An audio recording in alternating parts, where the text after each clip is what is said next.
Halo minasang, kembali lagi bersama saya. Di video kali ini kita akan membahas mengenai edukasi perihal Nenkin dan juga Gensen untuk kamu yang sebentar lagi akan berangkat ke Jepang. Simak video ini sampai selesai. Yang pertama, saya akan menjelaskan mengenai Nenkin. Apa itu Nenkin? Nenkin adalah dana pensiun atau BPJS Ketenagakerjaan bagi warga negara asing yang bekerja di Jepang. Dan dana tersebut bisa diklaim nanti ketika teman-teman itu sudah selesai kerja di Jepang dan juga pulang ke Indonesia. Di Jepang ada dua jenis Nenkin yang biasanya dibayarkan dan juga bisa diklaim. Yang pertama itu adalah Kousei Nenkin Hoken atau jenis Nenkin yang mana dibayarkan 50% dari perusahaan atau kaisha, dan yang kedua dipotong dari gaji karyawan atau pekerja asing yang bekerja di Jepang 50% juga. Jadi totalnya 100% dibayar ke kantor Japan Pension.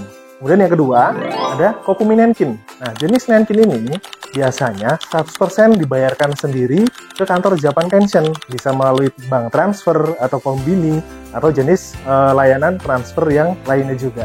Untuk mengklaim uang Nenkin pastinya ada beberapa persyaratan yang harus dilakukan sebelum pulang ke Indonesia, dan juga ada dokumen yang harus dilengkapi dan dikirim ke kantor Japan Pension lagi. Kita akan bahas dulu untuk yang step sebelum pulang ke Indonesia. Yang pertama yang harus dilakukan sebelum pulang ke Indonesia adalah datang ke kantor Shiakuso untuk melakukan pemutusan izin tinggal atau biasa disebut Tensutsu Todoke. Nah, ini biasanya bisa diwakilkan oleh pihak kumiai atau kaisha, atau kalian sendiri yang akan datang ke kantor tersebut.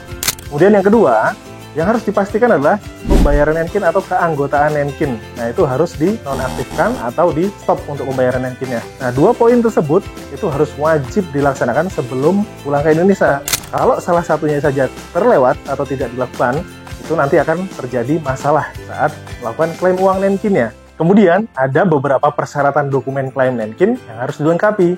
Yang pertama ada dokumen Nenkin, yang kedua ada paspor bagian identitas diri, yang ketiga ada stempel imigrasi keluar Jepang dan masuk ke Indonesia, yang keempat KTP Jepang atau Zaryukado di tahun terakhir bolak-balik, dan yang kelima itu ada my number, dan yang terakhir adalah buku rekening. Semua dokumen yang tadi sudah saya sebutkan nanti cukup di-scan atau difoto dan kemudian dikirim ke tim Exata. Kemudian nanti akan kami proses dan juga kami kirim ke kantor Japan Pension Service. Berapa sih biaya administrasi dalam pengurusan Nenkin di Exata Indonesia? Baik, saya akan menjelaskan. Jadi untuk Nenkin itu dibagi menjadi dua tahap proses. Untuk yang pertama, kita biasa menyebutnya adalah Nenkin 80%. Di Exata itu tidak ada biaya administrasi, jadi bisa dibilang free. Kemudian yang kedua, kita biasa menyebut Nenkin 20%. Nah, di sini baru ada biaya administrasi, yaitu jumlah uang Nenkin 20% yang cair nanti akan dipotong 15%. Jadi ya, kira-kira berapa sih nominal Nenkin yang akan diterima oleh teman-teman semua ketika mau klaim Nenkinnya? Untuk teman-teman yang kerja di Jepangnya sudah 1 tahun, biasanya akan mendapatkan uang Nenkin sebesar 13-15 juta rupiah. Untuk yang 3 tahun, itu sekitar 48-64 juta rupiah. Untuk yang 5 tahun atau lebih, itu biasanya 70-95 juta rupiah. Nah, angka tersebut itu tidak baku ya, itu bergantung dari kurs di hari pencairan. Dan juga ada beberapa faktor yang mempengaruhi besar kecilnya nominal uang Nenkin yang didapat. Pastinya yang pertama itu adalah usia. Jadi kalau untuk usianya itu yang semakin tua, biasanya untuk pembayaran Nenkinnya semakin besar. Nah, itu mempengaruhi nanti pencairan uang Nenkin juga. Kemudian selanjutnya masa pembayaran Nenkin. Jadi semakin banyak pembayaran Nenkin, nanti akan ada perhitungan dari Japan Pension juga akan semakin besar juga cairnya. Kemudian yang terakhir itu ada gaji juga mempengaruhi, karena semakin banyak lembur, kemudian semakin banyak gaji kotor atau gaji bruto yang diterima, itu juga akan semakin besar nominal Nenkin yang akan didapat. Apa sih bedanya ngurus Nenkin sendiri dengan dibantu konsultan Exata Indonesia? Kalau kalian itu mengurus sendiri, dari proses pemberkasan, kemudian melengkapi berkas, kemudian pengiriman berkas, itu nanti akan ribet. Dan juga pastinya ketika nanti ada masalah di tengah jalan, itu nanti kalian tidak akan dapat informasi yang up to date. Dan juga kalian itu pasti akan bingung sendiri, Terus kemudian nanti kalau nggak cair-cair, harus curhat kemana, atau harus menghubungi siapa, akan pusing sendiri. Nah, teman-teman akan merasa dirugikan sendiri. Bedanya, kalau mengurus melalui konsultan Excellenisa, pastinya mudah, cepat, dan terpercaya. Kenapa mudah? Karena prosesnya itu sudah online. Jadi semua dokumen itu tidak perlu dikirim ke kantor Excellenisa, dan juga teman-teman tidak perlu datang ke kantor Excellenisa. Semuanya cukup via online. Kemudian kenapa cepat? Cepat karena tim kami itu sudah profesional dalam prosesnya. Dipastikan semua dokumen dan juga berkasnya itu adalah aman supaya sampai di Japan Pension prosesnya itu cepat dan tepat waktu. Dan yang terakhir, terpercaya. Kenapa terpercaya? Karena kami sudah berdiri lebih dari 10 tahun dan juga sudah lebih dari 45.000 para pekerja asing yang sudah kita bantu dalam proses klaim uang Nenkinnya. Itu sedikit penjelasan mengenai Nenkin. Sekarang kita akan menjelaskan yang paling penting juga nanti ketika teman-teman itu kerja di Jepang.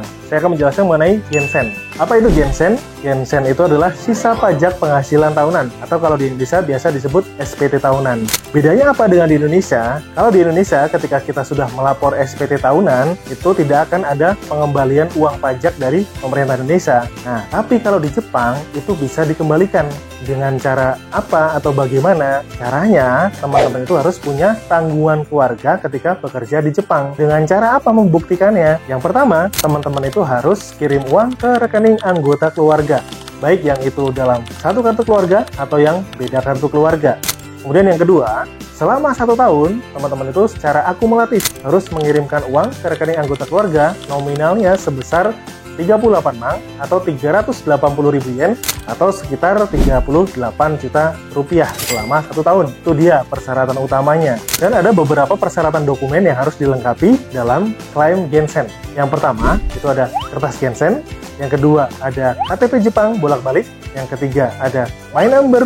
Dan yang keempat, ada rekapan pengiriman uang selama 1 tahun dari remittance. Yang kelima, itu ada kartu keluarga. Yang keenam adalah rekening untuk pencairan uang Gensen itu sendiri. Dan ada beberapa faktor yang bisa menyebabkan Gensen itu gagal cair. Faktornya yang pertama adalah teman-teman itu kirim uangnya selama di Jepang ke rekening sendiri dan selain anggota keluarga. Kalau misalkan teman-teman itu tidak bisa memenuhi persyaratan yang sudah saya sebutkan tadi, dipastikan Gensennya tidak bisa cair dan juga nanti teman-teman akan mendapatkan kerugiannya. Dan kerugiannya adalah Gensennya tidak bisa cair dan juga di tahun depan teman-teman harus membayar Shiminze atau pajak daerah yang lebih besar, yang mana nominalnya 2 kali dari nominal Gensen tersebut. Nah, nanti Gensen ini biasanya akan dibantu diurus oleh pihak Kaisa setiap akhir tahun. Tapi ada beberapa Kaisa juga yang tidak akan membantu prosesnya. Makanya dengan adanya kami, Excellenisa, kami akan membantu dalam mengklaim uang Gensen tersebut. Silahkan langsung saja hubungi